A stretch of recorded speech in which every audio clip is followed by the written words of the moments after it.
আজকে বিলি যাই ডুবতে ডুবতে বাঁচছি কোনো মতে। আজকে চলে গেছিলাম মামা বাড়িতে চলে গেছি বিলি হয়েছে জম্বেশ জল, সে ডুবা জল, আর মামা গেছে নৌকো দেবো ঘুরতে। আর ওই দেখেন কি সুন্দর,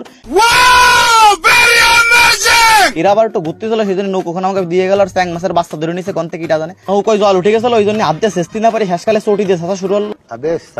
আমার বাড়ির বুদ্ধির অভাব নাই, আসলে বাঙালি তো, বাঙালির একটু জুগাড়ু বুদ্ধি ভাই। নদীর স্রোত দিয়ে আমার আজামন নদীর কথা মনে পড়ে গেল, এই সরি আমাজন নদীর কথা মনে পড়ে গেল। এনে যা স্রোত একেবারে নৌকো এমনি এমনি বাসায় নিয়ে যাচ্ছে। আমি আবার ড্রাইভার, তার মধ্যে একটু ভালো, মানে সে খতরনাক ড্রাইভার। আর ওয়েদার খানো মারাত্মক সুন্দর, নৌকার উপর দাঁড়ায় একটু পোজ দিতে যাচ্ছিলাম। এই দেখো কতগুলো নালের পাতা হয়েছে, বড় হলেই নালগুলো তুলতে আসবো। এবার আর বেশি লেট না করে বাড়ির দিকে আটা দিচ্ছি। আর এদিকে পাটের জায়গার সাথে অ্যাক্সিডেন্ট করে মরার মতো অবস্থা ফিরাই। তারপরে কোনো মতে যাই আবার কলা গাছের সাথে ফোন খাইছি। আসলে এই জায়গাটা স্রোত, আমি ডুবে মরিনি, আমার কপাল ভালো।